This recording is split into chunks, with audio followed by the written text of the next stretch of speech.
नमो सीताय नमो आय्यानं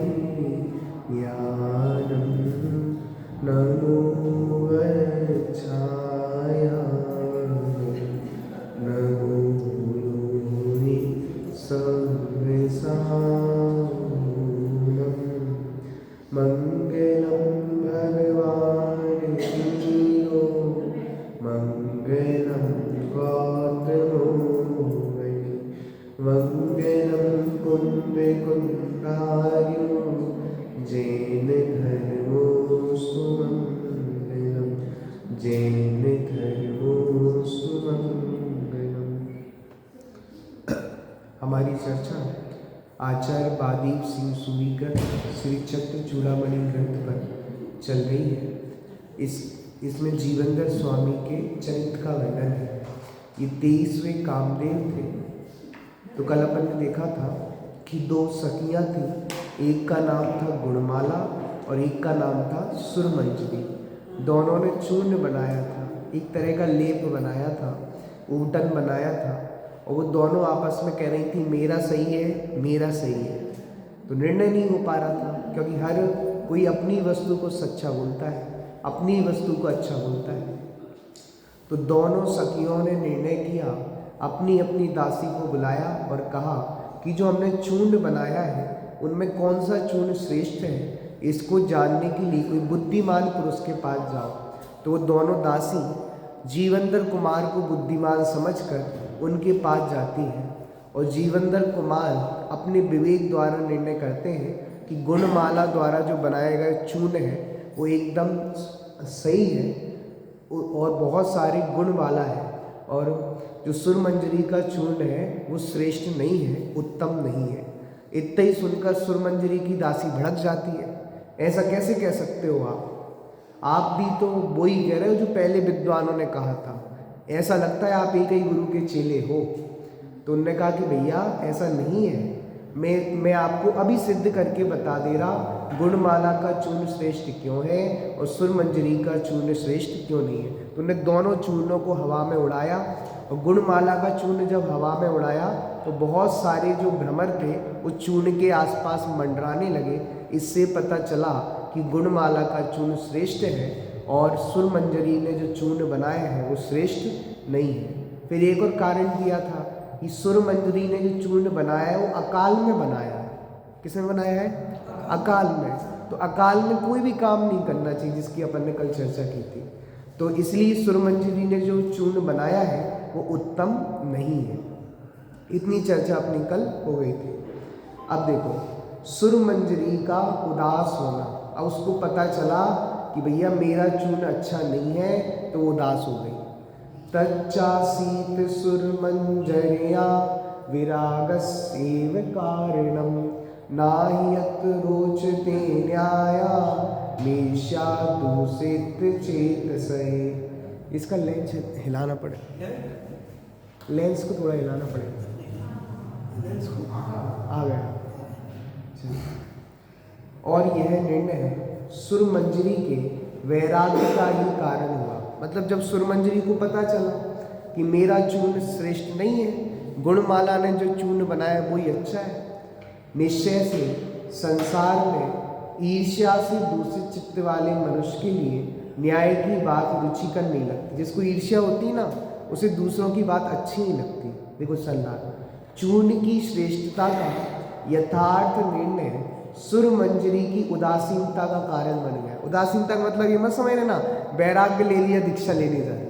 उदासीनता मतलब मायूस हो गई कि भैया मैंने भी चूर्ण बनाया, इतनी मेहनत से बनाया और मेरा चूर्ण उत्तम नहीं है, तो उदासीन हो गई, एक तरह से मायूस हो गई, निराश हो गई। उदासीनता का मतलब निराश हो गई, क्योंकि ईर्ष्यावश मलिन चित्त वाले मनुष्य को सच्ची बात भी अच्छी नहीं लगती। जिसको ईर्ष्या होती ना, उसे सच्ची बात अच्छी नहीं लगती।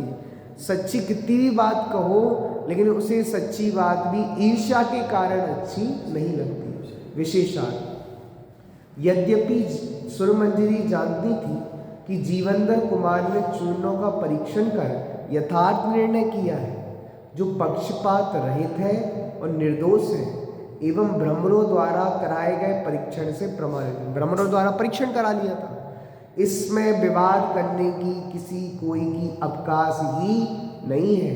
फिर भी उसे ईर्ष्या और पराजयता के कारण उदासीनता हो गई। ज्ञान सब जानता है, किंतु कषाय अपना काम कर रही है। ज्ञान को पता है कि मेरा चूर्ण उत्तम नहीं है, लेकिन कषाय है ना, कषाय नहीं छोड़ती। दिक्कत तो ये है, हमको पता ही बात सच्ची है, लेकिन अंतरंग में कषाय हो ना तो सच्ची बात भी अच्छी नहीं लगती। जिनवाणी की बात सच्ची भी है, अच्छी भी है, लेकिन जिनवाणी की बात इसको अच्छी क्यों नहीं लगती? क्योंकि अंतरंग में कषाय बैठी है। कषाय के कारण ही सुरमंजरी को उदासीनता हुई। जब ज्ञान गौण हो जाता है और कषाय मुक्त हो जाती है, तब जीव की दुर्दशा ही होती है। पता है आपको, हम किसी भी चीज़ को ज्ञान का घे बनाए मात्र, कषाय नहीं करें तो संसार ही नहीं है। जैसे मान लो आपने करेला खाया और आपको कड़वा लगा, आप जानो बस कड़वा है, लेकिन आपने कहा राग देश कर ले, ये कड़वा है, बेकार लग रहा है, इसका टेस्ट बेकार है। जहाँ कषाय खड़ी हो गई, जहाँ राग देश खड़े हो गए, वह बंद है। किसी भी वस्तु को आपने देखा, जैसे मान लो कोई भिखारी व्यक्ति था, कपड़े फटे हुए थे, दरिद्रता थी, आपने जान लिया लेकिन फिर आपने कषाय, ये बहुत बेकार है, आज तो हमारा दिन ही खराब है, किसका मुंह देखा है। तो जो आपकी कषाय चली गई ना पीछे, संसार उससे खड़ा है। किसी भी चीज़ को ज्ञान तक सीमित रहने दोगे तो बंद नहीं होगा, उसके पीछे कषाय करने लगेंगे ना तो बंद होता है। जैसे आपने मिठाई खाई तो मिठाई का ज्ञान हो गया मीठी है, कैसी है, मीठी, लेकिन फिर आपने कहा बहुत अच्छी है, कौन सी मतलब कहाँ से ली है, क्या है, कहाँ की फेमस चीज़ें हैं, ये तो आरोन का बेसन ही है, ये तो फेमस ही है। वो आपकी कषाय चल गई ना, वही तो दुख का कारण है, वही संसार खड़ी कर रही। सुरमंजरी मात्र जानती कि मेरा जो चूर्ण बनाया गया चूर्ण है वो अनुत्तम है, अच्छा नहीं है, स्वीकार कर लेती, लेकिन कषाय काम कर रही थी ना पीछे, कषाय स्वीकार नहीं करने देती। जब जब व्यक्ति की कषाय हावी होती है, वो किसी चीज को स्वीकार नहीं करने देती।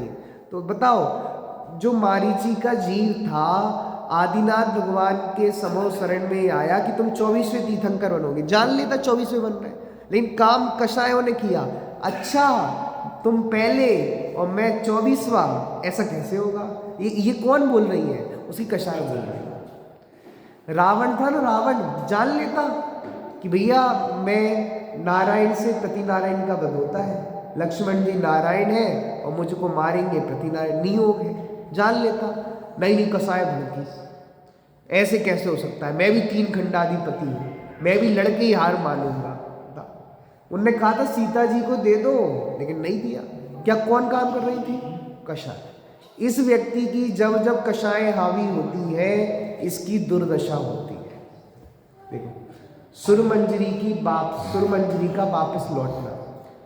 प्रार्थिता प्रकृत स्नाना सत्वरम सुरमंजरी नैवर्तिष्ठ महारोसा दीर्षाहि स्त्री समुद्भवा। देखो, स्नान के लिए प्रार्थित होने पर ही सुरमंजरी स्नान किए बिना ही अत्यंत क्रोध से शीघ्र ही लौट आई। दोनों क्या करने गई थी? स्नान करने गई थी नदी में, लेकिन शर्त क्या लगी थी? जिसका चूर्ण अच्छा होगा वो तो स्नान करेगा, और जिसका चूर्ण अनुत्तम होगा वो स्नान नहीं करेगा।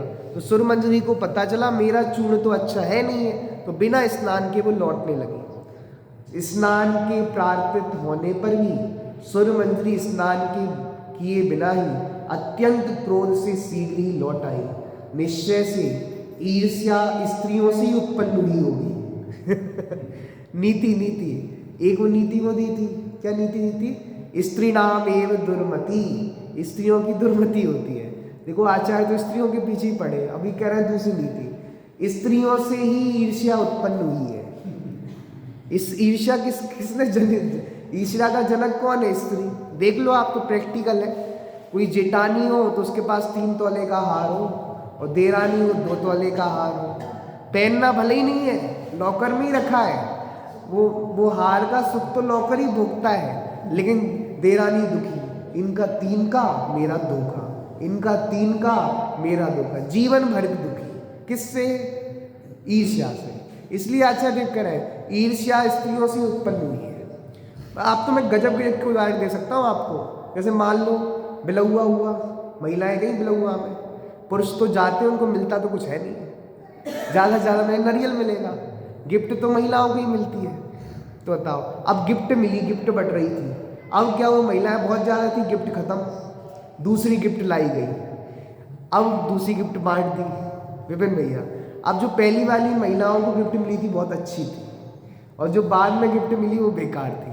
अब महिलाएं बिलौआ से लौट रही, अरे यार हम थोड़े लेट हो गए, पहले आ जाते ना, पहली वाली गिफ्ट अच्छी थी, पहली वाली गिफ्ट अच्छी थी। अब बताओ दुखी किससे हो रहा है? ईर्ष्या से। ईर्ष्या स्त्रियों से उत्पन्न हुई है। भाभी आपकी साड़ी बहुत अच्छी लग रही है, बहुत अच्छी लग रही है, कहाँ से लाई थी, कहाँ से लाई? तुम्हारी साड़ी का अनुभव करो ना, तुम जो पहनी उसका आनंद लो ना, दूसरों की साड़ी क्यों देखना तुम्हें? इसका मतलब ईर्ष्या। इसलिए आचार्य देव है, आचार्य देव ने सब घर संसार देखा था, इसलिए उन्होंने लिख दिया। देखो, निश्चय से ईर्ष्या स्त्रियों से ही उत्पन्न हुई होगी, क्योंकि सबसे अधिक ईर्ष्या भाव स्त्रियों में ही रहता है। सल्लाह। इसके पश्चात गुणमाला ने सुरमंजरी को विषाद न करने और नदी में स्नान करने के लिए पुनः पुनः समझाया। उन्होंने कहा सुरमंजरी तू हार गई होगी, ये स्नान कर ले रहे, कोई दिक्कत नहीं है। तो वो स्नान करने की उसने बहुत रोका, किंतु वह अति क्रोध के कारण नदी में स्नान किए बिना ही अपने घर वापस चली गई। कारण कि ईर्ष्या भाव स्त्रियों का सहज स्वभाव है। उसे जलन थी, ये कैसे जीत गई, इसका चूर्ण अच्छा और मेरा बेकार, ये कैसे हो सकता है? तो वो ईर्ष्या भाव ने उसे स्नान नहीं करने दिया। चूर्ण की परीक्षा कराने के पूर्व दोनों सखियों में प्रतिज्ञा थी कि जिसका चूर्ण परीक्षा में श्रेष्ठ नहीं होगा वह पराजित मानी जाएगी और वह नदी में स्नान भी नहीं करेगी। इस परीक्षा में सुरमंजरी पराजित हो गई, अतः वह प्रतिज्ञा के अनुसार नदी में स्नान किए बिना ही घर वापस जाने लगी। गुणमाला ने उस नदी में स्नान करने के लिए बहुत मनाया, पर सुरमंजरी ने गुणमाला की बात मानी ही नहीं। स्त्री हट जगत में प्रसिद्ध है। भैया स्त्रियों का हट बहुत जगत में प्रसिद्ध है। स्त्रियों की लीला तो भगवान भी नहीं जानते, ऐसा लिखा नीति ग्रंथों में कि ब्रह्मा भी स्त्रियों के मन में क्या चलता है ब्रह्मा तक नहीं जान सकते। असल देखो, पराजित सुरमंजरी की प्रतिज्ञा। जीविकाद परानेक्षे पुरुषा नीति संवेदा कन्या ग्रहमत्य प्रापन्य वेद्यम मन स्त्रिया। इसके अनंतर जीवनदर कुमार के सिवा दूसरे पुरुषों को मैं नहीं देखूंगी, ऐसी प्रतिज्ञा करके वह सुरमंजरी अपने घर को वापस चली गई। निश्चय से स्त्री का मन किसी से भेदा नहीं जा सकता, अर्थात स्त्री का हट प्रसिद्ध है, उसका हट किसी से टाला। स्त्री का हट खतरनाक है, आप पढ़ो साहित्य में, एक बाल हट खतरनाक है, एक स्त्री हट खतरनाक है। रामचंद्र जी को वनवास क्यों जाना पड़ा? स्त्री हट। बताओ, वो कौन थी? केकई। उनने स्त्री हट ऐसा किया कि सुनो, आपसे मैंने वरदान मांगा था और कहा था ना बाद में ले लूंगी, अब बनाओ, आप मेरे भरत को राजा बनाओ और राम को वनवास भेज दो। उस स्त्री हट के सामने वो राजा दशरथ को भी हार माननी पड़ी। किसके सामने? स्त्री हट बहुत खतरनाक होता है। देखो, स्त्री के मन में क्या है और वह कब क्या हट कर बैठेगी यह जानना शक नहीं है। एक दादा ने बहुत सुंदर, वो है ना आप कुछ भी कहो किताब, उसमें एक कहानी लिखी, त्रिया चरित्र। क्या लिखी? स्त्रियों का चरित्र ऐसा है, स्त्रियों के मन में क्या चलता है भगवान ही मालिक है, ऐसी बहुत सुंदर। एक बार क्या हुआ, एक बहुत बड़े पंडित जी थे, तो वो सब कुछ पड़े हुए थे, सब पोतन्ना मोतन्ना बांध कर वो क्या कहते हैं उसमें ऊंट पर जा रहे थे। तो ऊंट पे जा रहे थे, उन्हें प्यास लगी तो उन्हें पानी पीने के लिए कहा, रुके। तो उन्हें अपना जो सेवक था उससे कहा कि पनिहारिनी है, ये कुएं से पानी भर रही है, तुम थोड़ा इनसे पानी लेके आओ। तो वो गया, दास, उसने कहा भैया बहुत बड़े विद्वान हैं, बहुत पंडित हैं, इनने बहुत सारे शास्त्रों को पढ़ा है, बहुत ज्ञान है। और सही में था, इत्तेपोतन ने अपने साथ लेके चल रहे थे ऊँट पे बांध के। अब क्या हुआ, तो पनिहारिणी ने कहा, जो स्त्री पानी भर रही थी, कि अब तुम्हें गुरु को यहीं आना पड़ेगा तभी पानी पिलाएंगे, नहीं ऐसे नहीं देंगे पानी। तो फिर वो दास गया वो गुरु के पास, वो कह रही ऐसी पानी नहीं दे रहे, आपको ही जाना पड़ेगा पानी पीने। तो कह हम कैसे जा सकते हैं, हम इतने बड़े पंडित, इतने बड़े विद्वान, और ऐसे पानी पीने जाएंगे, पिलाना हो तो पिलाओ, नहीं तो मत पिलाओ। दास ने कहा ऐसा मत करो, स्त्रियां हैं, प्यासे मर जाओगे। फिर विद्वान को आना ही पड़ा जबरदस्ती। और फिर वह विद्वान था, फिर अपना ज्ञान बकारने लगा, मैंने सब शास्त्रों को पढ़ा है, इसको पढ़ा है, उसको पढ़ा है।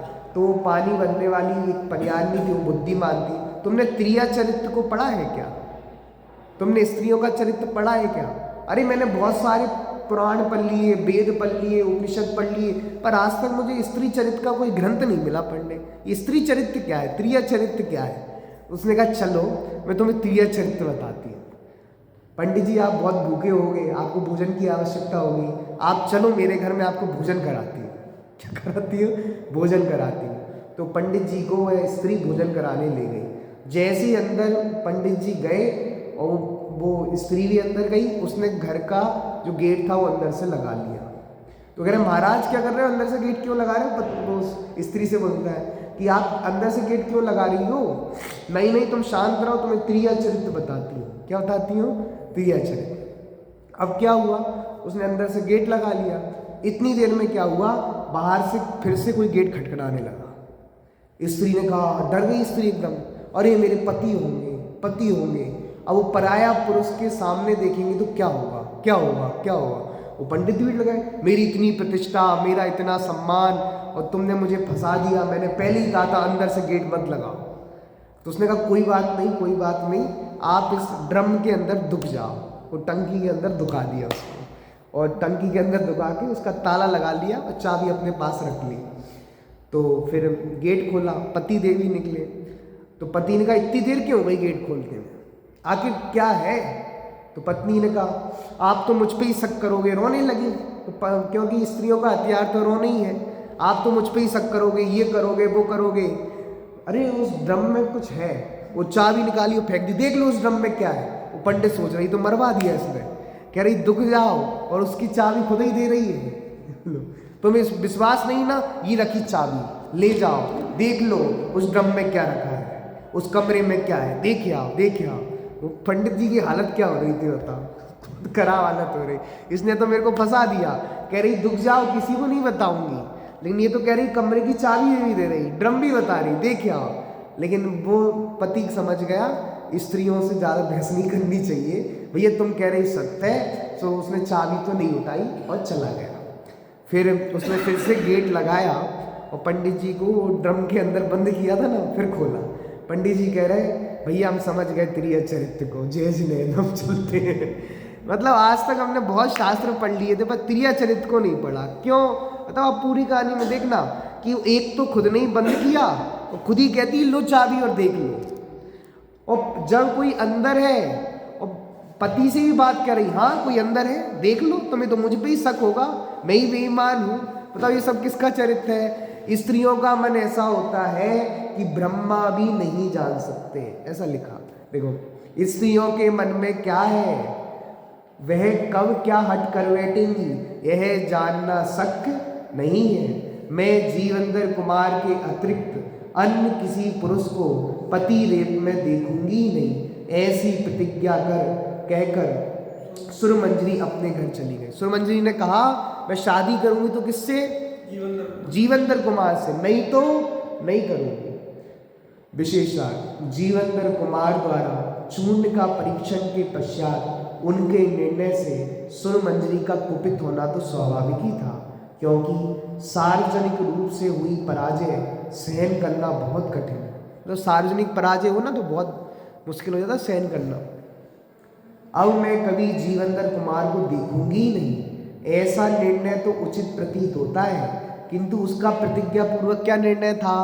मैं जीवेंद्र कुमार के अतिरिक्त अन्य किसी पुरुष को पति रूप में नहीं देखूंगी। उसको तो ये क्यों डिम्बरी, इतना गुस्सा आया था, श्रुत इतना गुस्सा आया था, तो उसको तो ये देखना चाहिए मैं जीवेंद्र कुमार की शक्ल देखना पसंद नहीं करूँगी, लेकिन उसने प्रतिज्ञा क्या कर ली कि जीवेंद्र कुमार के अतिरिक्त किसी को पति के रूप में नहीं देखूंगी।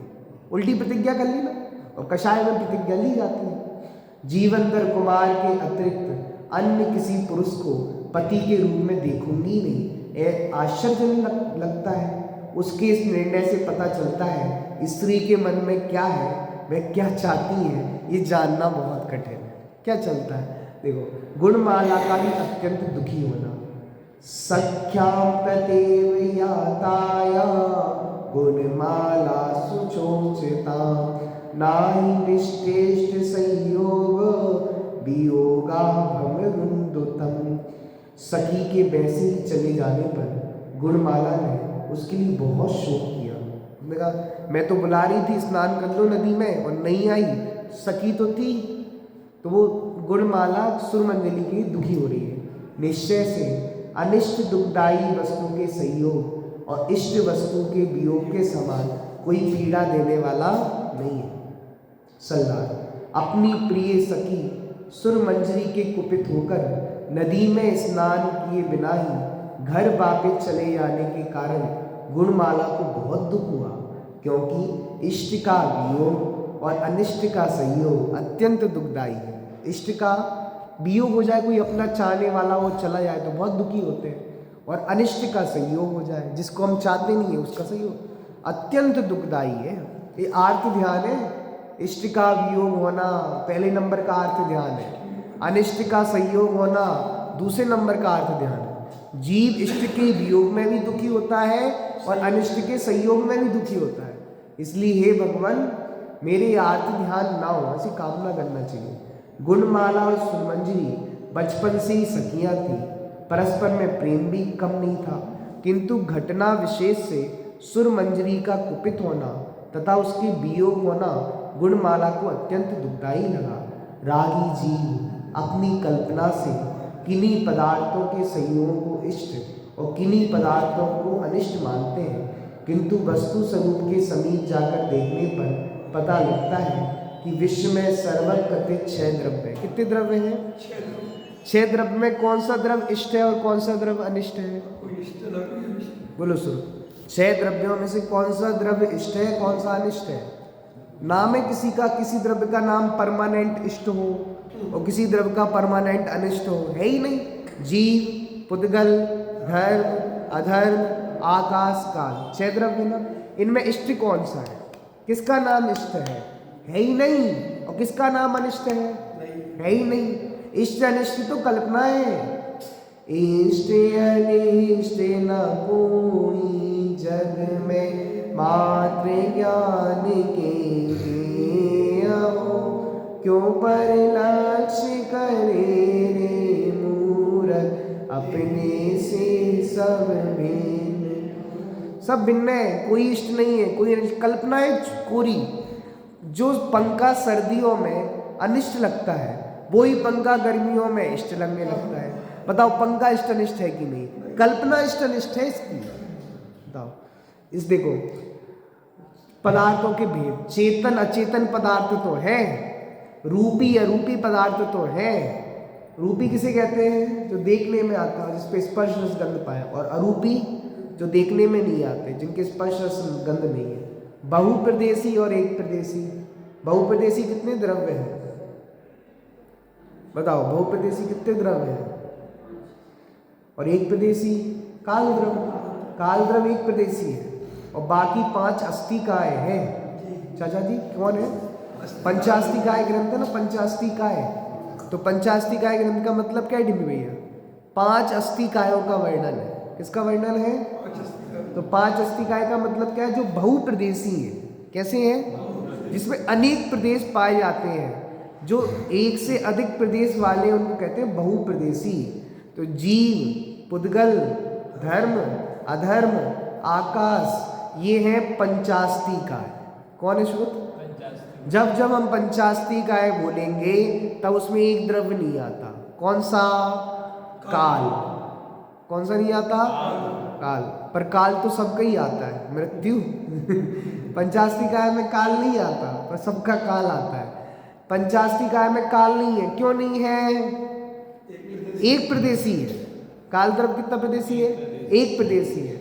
वैसे तो पुद्गल भी एक प्रदेशी है, लेकिन पुद्गल में बहुप्रदेशी होने की शक्ति है। क्या है? शक्ति है। लेकिन काल द्रव्य में बहुप्रदेशी होने की शक्ति, जैसे मान लो ये टेबल बनी है, टेबल कितने प्रदेशों से बनी, मतलब इसमें कितने प्रदेश हैं? अनंत प्रदेश है। क्योंकि अनंत पुद्गल परमाणु है, उतनी प्रदेश है। एक परमाणु जितना एक प्रदेश होता है पुद्गल में। पुद्गल में एक परमाणु बराबर एक प्रदेश। तो ये टेबल अनंत प्रदेश वाली है। क्यों? क्यों? अनंत परमाणु है। और जैसे कोई परमाणु सिंगल भी हो सकता है, उसको अस्थिकाय नहीं कहेंगे, लेकिन पुद्गल को उपचार से अस्थिकाय कह रहे हैं, क्योंकि बहुत सारे पुद्गल परमाणु मिलकर स्कंद रूप हो जाते हैं, बहुत प्रदेश वाले हो जाते हैं। इसलिए पुद्गल संख्यात, असंख्यात, अनंत प्रदेश वाला है। पढ़ो लघुजन सिद्धांत में उसका, संख्यात, असंख्यात, अनंत प्रदेश वाला है। कौन? पुद्गल। क्रियावान और अक्रियावान। क्रियावान कौन कौन से द्रव्य है? बोलो सुरुत। क्रियावान जीव और पुद्गल। क्रियावान किसे कहते हैं? एक शक्ति होती है क्रियावती शक्ति। टिम्बी भैया कौन सी होती है? क्रियावती शक्ति के कारण क्या होता है चाचा जी? क्रियावती शक्ति के कारण क्या होता है? हाँ, क्रियावती शक्ति के कारण क्या होता है? गमन स्थिरता क्रियावती शक्ति के कारण होती है। मात्र दो ही द्रव्य गमन करते हैं, स्थिर रहते हैं, जीव और पुद्गल। तो जीव और पुद्गल क्रियावान है और बाकी के द्रव्य निष्क्रिय है, अक्रियवान। शुद्ध और अशुद्ध, बताओ अशुद्ध द्रव्य कौन कौन से हैं? अशुद्ध द्रव्य कौन कौन से हैं? जीव और पुद्गल में ही अशुद्धता आ सकती है, बाकी चार द्रव्य शुद्ध है, परमानेंट शुद्ध। कौन कौन से? धर्म, अधर्म, आकाश और काल, परमानेंट शुद्ध। इनमें अशुद्धता आती ही नहीं है। सिर्फ अशुद्धता किसमें संभव है? जीव में और पुद्गल में। लेकिन जैसी अशुद्धता जीव में है वैसी पुद्गल में नहीं है। आत्मा में विकारी परिणाम होते हैं, अशुद्ध होता है। पुद्गल में कोई विकारी परिणाम नहीं होते। पुद्गल को अशुद्ध कब कहते हैं? स्कंद रूप अवस्था। ये पुद्गल की अशुद्ध अवस्था है। टेबल, ये लैपटॉप पुद्गल की अशुद्ध अवस्था है, क्योंकि कौन सी अवस्था है? स्कंद वाली है। पुद्गल की शुद्ध अवस्था एक सिंगल परमाणु है। जब पुद्गल एक सिंगल परमाणु में रहता है तब शुद्ध है, प्योर है। और जब पुद्गल स्कंद रूप होता है तो उसको कौन सी अवस्था कहते हैं? अशुद्ध अवस्था। कौन सी अवस्था? बहुत अच्छी बात बताऊं आपको, जीव जब अशुद्ध परिणाम करता है उसी के निमित्त से पुद्गल में अशुद्ध अवस्था आती है। जीव ने अशुद्ध परिणाम किए, वो कार्मान बनना है, स्कंद रूप परिणाम, वो कार्मान बनना है, कर्म रूप परिणमित हो गई।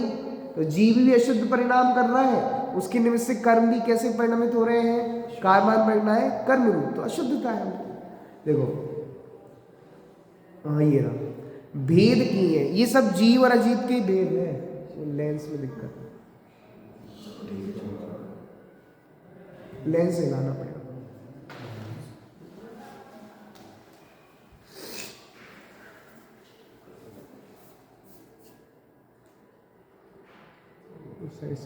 बस देखो, ये जीव और अजीव के भेद हैं 6 द्रव्यों में। हम जीव अजीव का भेद कर सकते हैं, चेतन अचेतन का भेद कर सकते हैं, पर इष्ट अनिष्ट का भेद नहीं कर सकते 6 द्रव्यों में।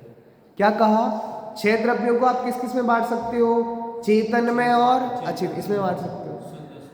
रूपी और अरूपी में बांट सकते हो। बहुप्रदेशी और एक प्रदेशी, क्रियावान और शुद्ध और, इनमें तो बांट सकते हैं हम 6 द्रव्यों को, पर इष्ट अनिष्ट में बांट सकते हैं कि नहीं बांट सकते। इसका मतलब ये है कोई भी पदार्थ जगत में अच्छा नहीं है और कोई भी पदार्थ जगत में बुरा नहीं है। सब जैसे है वैसे है, ना कोई अच्छा है ना कोई अच्छा और बुरा कल्पना करना हमारा कल्पना है। पर ज्ञानियों ने इष्ट अनिष्ट ऐसा कोई भेद नहीं किया। अज्ञानी अज्ञान से अन्यथा मानता है और दुखी होता है। वस्तु स्वरूप का यथार्थ निर्णय करने पर इष्ट अनिष्ट की कल्पना नष्ट हो जाती है और सच्चे सुख का मार्ग सहज ही मिल जाता है। सर्वज्ञ भगवान का यही यथार्थ उद्देश्य है। अब एक घटना घटती है, मदोन्मत्त हाथी का उपद्रव। एक हाथी था, मदोन्मत्त मतलब जब हाथी पागल हो जाते हैं। तो देखो, गंध सिंदूर तो भीति राशि दत्त पुरोकशा विपदोपि तद्भीतिर मूढ़ा नाम हंत बालिका। इसके अनंतर राजपुरी नगरी में रहने वाले मनुष्यों को गंध हस्ती से भय हुआ, अर्थात काष्ठांगार का एक हाथी अपने स्थान को छूटकर मदोन्मत्ता से मनुष्य को मारता हुआ उसी बसंत कीड़ा के स्थान पर आया। मतलब जब बसंत कीड़ा हो रही थी ना, वो नदी में स्नान वगैरह, वहीं पे आ गया। खेद है निश्चय से विपत्ति के समय में भी विपत्ति का भय मूर्ख मनुष्यों को अत्यंत बाधा करने वाला होता है। देखो, तदनंतर काष्ठांगार का एक मदोन्मत्त हाथी उपद्रव मचाता हुआ नदी के किनारे आया। उसे देखकर सभी नगरवासियों को भय उत्पन्न हुआ। यह खेद की बात है, मूर्ख मनुष्यों को विपत्ति से भी अधिक विपत्ति का भय दुखदायक होता है। पता है, मूर्ख लोगों को विपत्ति से भी ज्यादा पता है क्या दुखदायक होता है? विपत्ति का भय।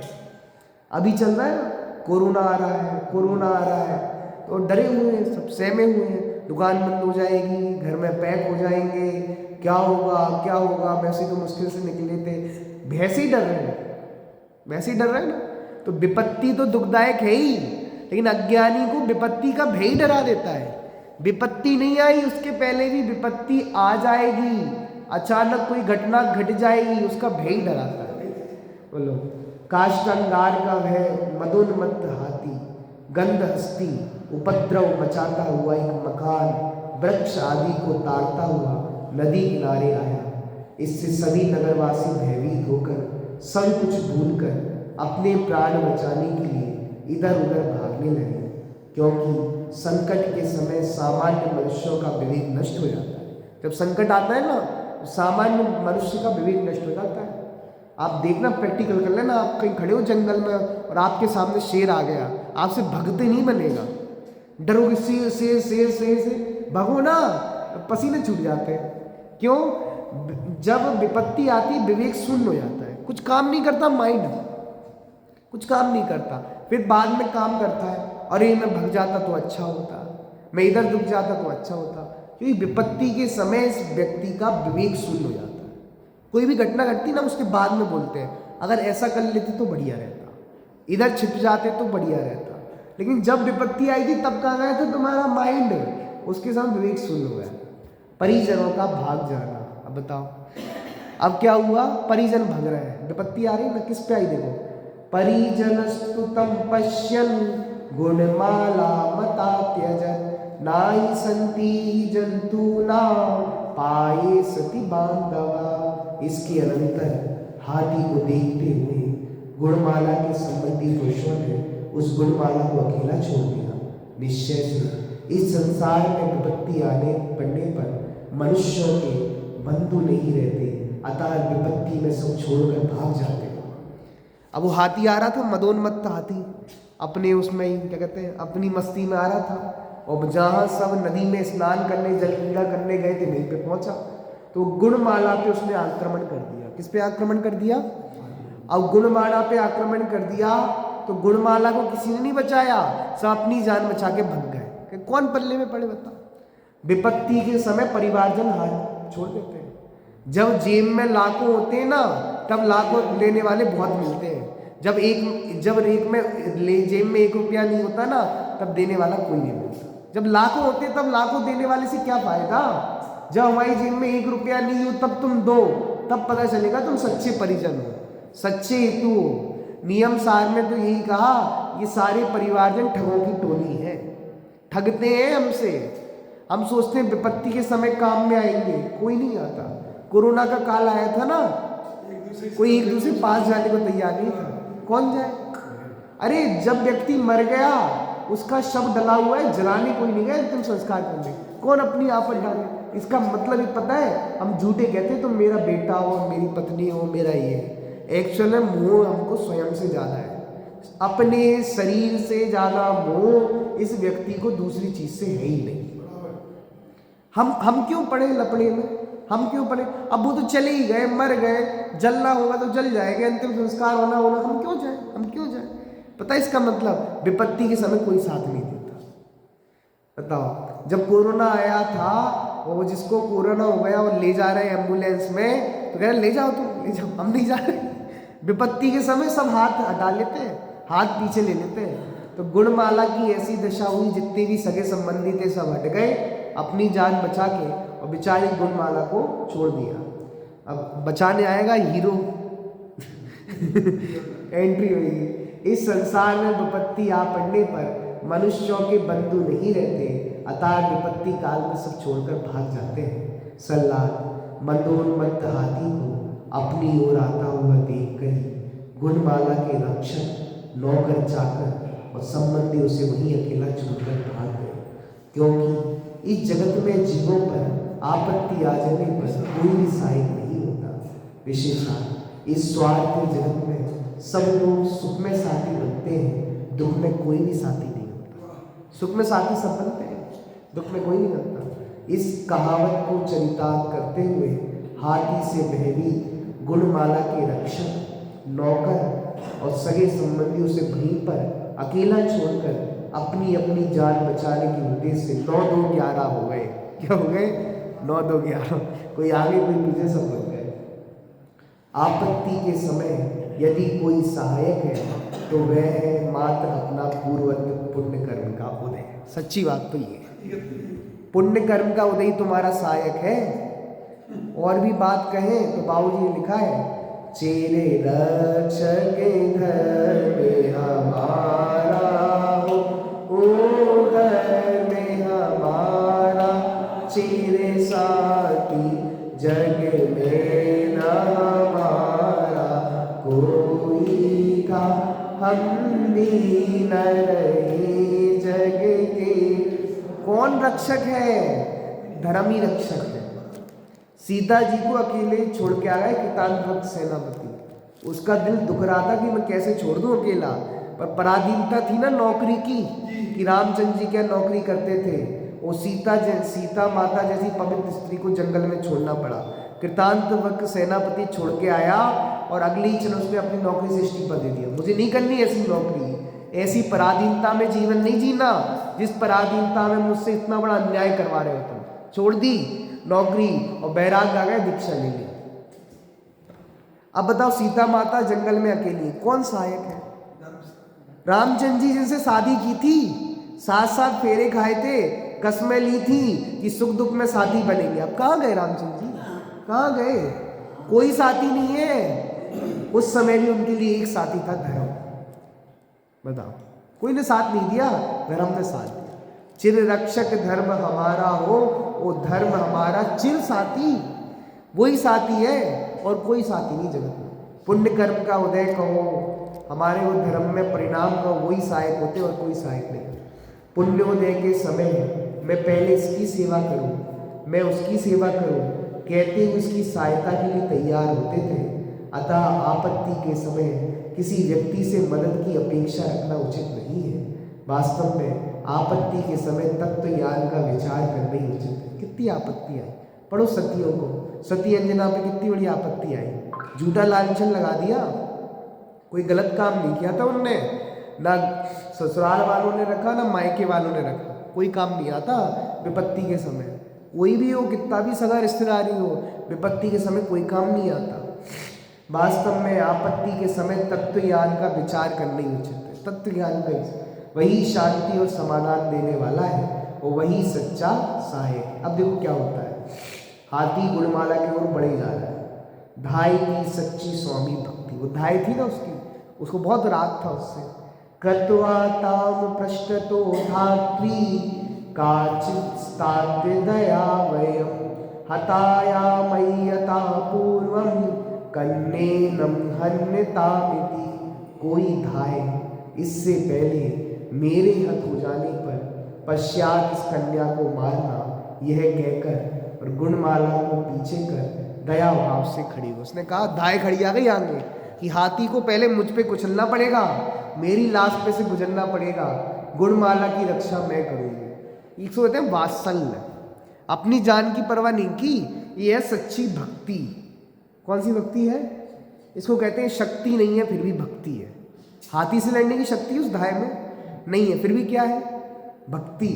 भक्तामृत का श्लोक याद करो जिसमें वो है ना, हिरण का बच्चा उस शेर के मुंह में फंसा हुआ है, जबड़े में फंसा है, तब भी वो हिरनी अपनी जान की परवाह किए बिना अपने बच्चे को बचा ले जाती है। बताओ उस हिरनी की क्या औकात है शेर के सामने। तो उनने कहा, आचार्य मांग तुक लिखते हैं, विगत शक्ति नहीं उसके पास, लेकिन एक चीज है भक्ति। आपके पास शक्ति भले ही ना हो पर भक्ति होनी चाहिए, भक्ति में कमी नहीं होनी चाहिए। आपके पास शक्ति नहीं है, किसी के पास शक्ति नहीं, ज़्यादा दान नहीं दे सकता, पर भक्ति तो रखो। किसी के पास ज़्यादा स्वाध्याय करने की शक्ति नहीं, ज़्यादा पढ़ने की शक्ति नहीं, अब कोई असाध्य अवस्था में बैठा हुआ है, कुछ नहीं कर पा रहा धर्म की क्रिया, शक्ति नहीं है तो कोई दिक्कत नहीं, पर क्या होनी चाहिए? भक्ति। शक्ति नहीं भक्ति चाहिए। क्या चाहिए? शक्ति नहीं भक्ति चाहिए। कोई कहे उपवास करने की शक्ति नहीं है, मतवंदो भक्ति कितनी है तुम्हारे?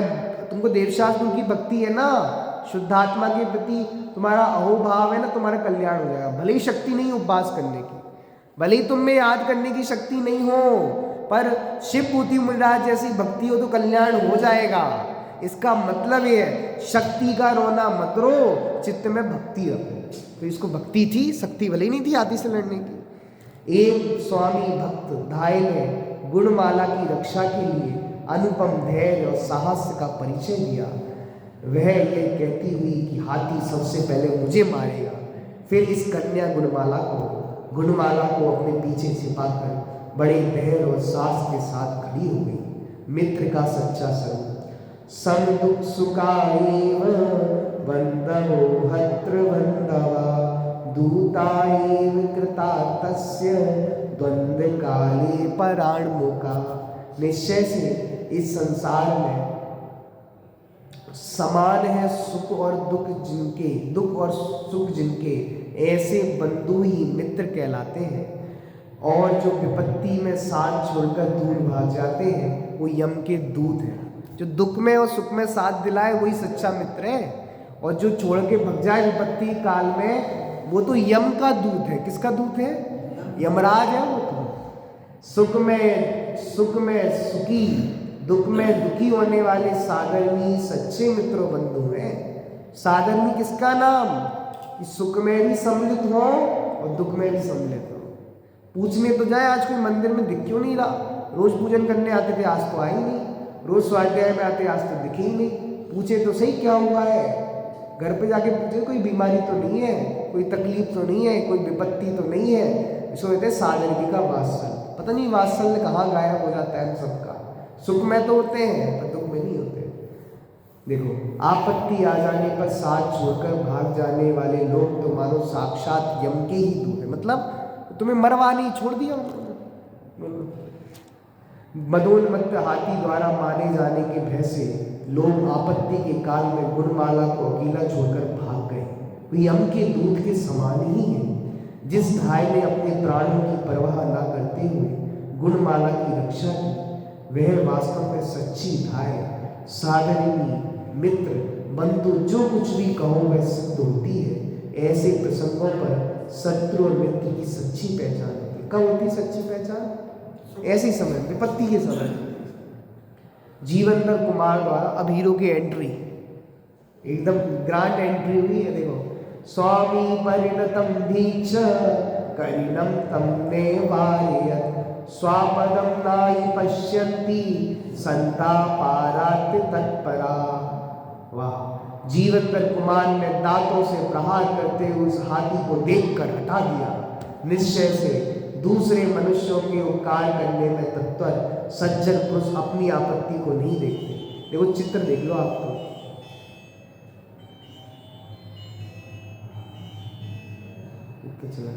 हाँ, दिख गया चित्र। कहाँ प्रहार किया? दांतों पे। हाथी के दो दांत होते हैं, एक दिखाने के और खाने के। तो कौन से दांतों पे वार किया? दिखाने वाले, अब दिखाने वाले पकड़े, अंदर पकड़े, खाने वाले दिखते नहीं। जीवेंद्र कुमार ने दांतों से प्रहार करते हुए उस हाथी को देखकर हटा दिया। सल्ला, परोपकार में तत्व सज्जन पुरुष परोपकार करते समय अपनी आपत्ति का विचार नहीं करते कि मुझे क्या हो जाएगा, मेरी मृत्यु नहीं, हाथी से, हाथी इतना शक्तिशाली और मैं हाथी से लड़ूं, बताओ कौन रिक्स लेगा। लेकिन सज्जन पुरुष रिक्स लेते, डरते नहीं है। बोलो, अतएव अपने दांतों से तिरछा प्रहार करने वाले उस हाथी को जीवेंद्र कुमार ने अपने साहस और सामर्थ्य से दूर भगाकर गुणमाला के प्राणों की रक्षा की। चलो, इतना आज अपन ने देखा कि उन्होंने गुणमाला की रक्षा कर ली। अब आगे क्या घटना घटती उसकी चर्चा अपन कल। सहजा